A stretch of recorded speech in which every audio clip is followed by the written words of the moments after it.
I will never understand why men are so mad about the society they created. Yes, being a provider also means providing financially as well.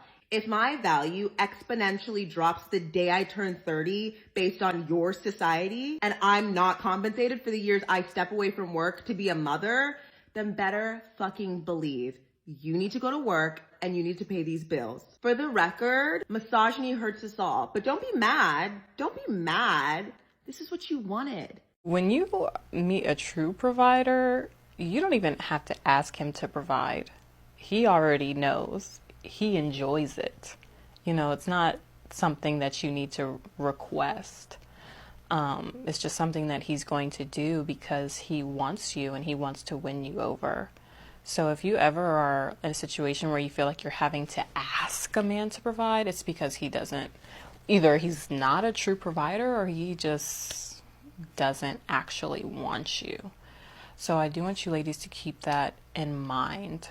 Where to meet provider men? They are everywhere, but they will not reveal themselves to you if you are in your masculine energy.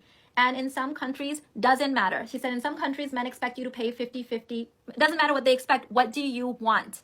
What are you no longer available for? And what do you want? What country that they were born in 40 years ago does not negate their millions of years of evolutionary history. So what? They can want whatever they want. So let me tell you this is a very personal story, but I'll tell you the story. Before my husband met me and proposed in 2 weeks, he was with this other girl that he had met. She was also from Chicago. And he was talking to her for like 6 or 7 months. He told me that the first time they talked, he knew that he wasn't going to marry her. So I was like, then why would you talk to this poor girl for like 6 or 7 months? Make her think that you're leading her on. He's like, no, I told her I wasn't interested. She kept calling me, and he's like, I was a single guy living in South Carolina, traveling. I knew I wasn't going to marry her. She kept calling me, and so I was entertained. So I kept her around for entertainment.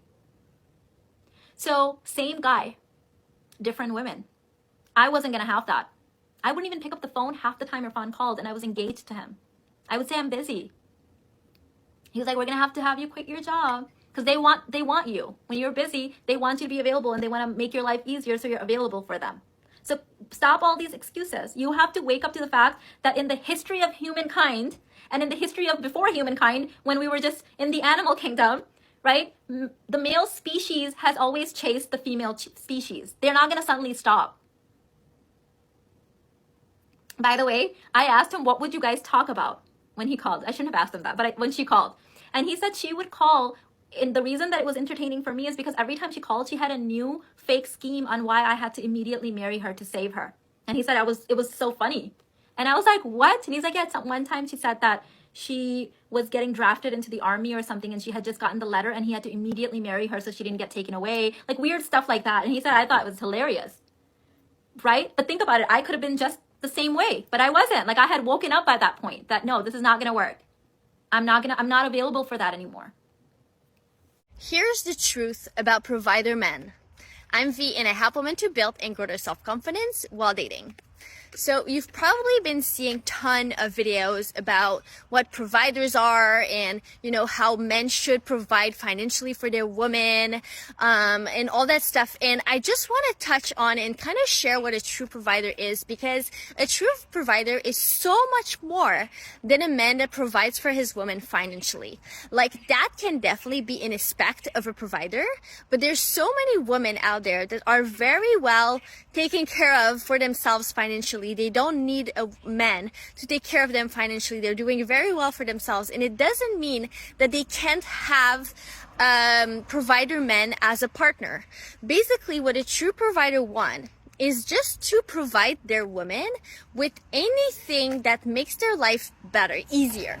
Basically, they want to know what it is that would make your life easier, that would bring you more peace, that would bring you more joy, that would bring you more safety, more security. They want to know what would make your life easier, and they want to provide that for you. So it's important that you communicate that. If you are with a provider man, it's important that you communicate those things to him so that he can start providing those things to you. So it can be financially, it can be emotional support, it can be as simple as like making you a cup of tea in the morning, or carrying your bags, or opening the door for you, or walking on the side of this, when you're walking on the sidewalk, walking on the side that the car walking to provide you with safety. It can be small things. It doesn't have to be those big, providing for you financially, which is for many, many women, it does bring a lot of safety, a lot of security. It allows them to be more in their feminine energy. So that's definitely a big way that men can provide for women. But there's also just so many other ways. And I think that's such a big difference to make, that basically providers, they don't necessarily just want to provide for you financially. They want to provide for you whatever is going to make your life easier and make you feel more at peace and more secure and more safe and make you feel more loved. That's what they want to provide. So if you're dating right now and you're starting to feel desperate, hopeless, like you're never going to find your person, send me a DM. I'm going to help you to get back to a confident and empowered place while dating. I've got you. Provider men and rich men are two separate things. I hope the younger girls learn this real quick. I've been saying this since I started this TikTok account. Look for a man that has manly traits, that understands the role of what it means to be a man. What does it mean to be a man? To protect, to provide, to guide, to give, to continuously do. When a man is comfortable being a man, the last thing you are going to see him do is be cheap with his woman. A provider mindset man protects his woman, lives to serve his woman. And I'm saying this because of experience. And I'll give you an example. Right now, my man has 2 jobs. We're in the waiting season of him getting another job where it'll change our lives for the best. My man has been getting back home from midnight to 2 a.m. to be able to provide. And I asked him, what do you need me to do? And you know what he said? Be you. Be happy. He didn't say, go work. He didn't say, pay this, pay that. He said, be at peace. Because when you're at peace, I'm at peace. My husband is not rich, but he absolutely is a provider mindset man. They are the best men to be with because they make your life so much easier and let you invest in your business, in your dreams, in your career, and your education. As long as you're happy, that's all they want. A man in love is what you want, not just a rich man, because you are the rich man. This is how you can tell if he's a provider-minded man.